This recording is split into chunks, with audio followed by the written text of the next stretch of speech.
শহীদদের স্মরণে সবাই দাঁড়িয়ে 1 মিনিট একটি সতর্কবাণী। আমরা এই নারায়ণগঞ্জে জীবন যোদ্ধা ভাইদের সাথে বুকে বুক মিলাতে তাদের সাথে কাঁধে কাঁধ মিলিয়ে তাদের শক্তি এখন তৈরি হবে।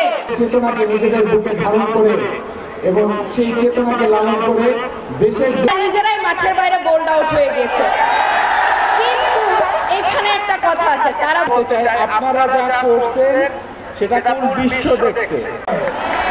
আমাদের স্বপ্ন হচ্ছে আগামীর বাংলাদেশ নিয়ে, আর আগামীর বাংলাদেশের নেতৃত্ব দিবে আজকের যারা তরুণ সমাজ তারাই। সেই জায়গা থেকে তরুণ সমাজকে স্পষ্ট করে একটি কথা বলতে চাই, আমরা যখন সময়ের প্রয়োজন হবে তখন রাজপথে নামব। যখন সময়ের প্রয়োজন হবে আমরা রাজপথে স্লোগান দিব। যখন সময়ের প্রয়োজন হবে মা বাবাকে বলে জীবন বাজি রেখে রাস্তায় নেমে পড়ব। যখন প্রয়োজন হবে ফ্যাসিস্ট শেখ হাসিনার মতো যে কোনো ফ্যাসিস্টের রাজপথ থেকে দেশ ছাড়া করব। আবার যখন প্রয়োজন হবে তখনই এই 24-এর মতো আরো গণঅভ্যুত্থান ঘটাবো।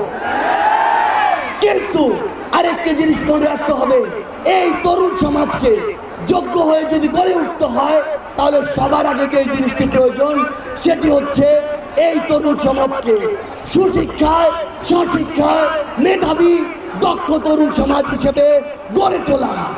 আমাদের যে ভাইদেরকে কিশোর গ্যাং বলে অভিহিত করা হয় তারা তো কিশোর, তাদের তো অভিজ্ঞতায় জ্ঞানে কিংবা চিন্তায় সীমাবদ্ধতা রয়েছে বা থাকতে পারে, কিন্তু যাদেরকে বা যারা তাদেরকে ব্যবহার করছে তাদের তো উদ্দেশ্য স্পষ্ট, তারা আমার এই ছোট ভাই বোনদেরকে লাঠিয়াল বাহিনী হিসেবে ব্যবহার করতে চায়।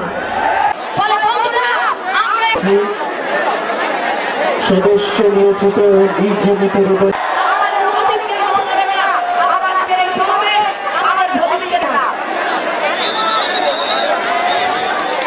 সম্মানিত সংগ্রামী ছাত্র জনতা যারা নেতৃত্ব বিএনসিসি রিভার স্কাউটের সদস্যরা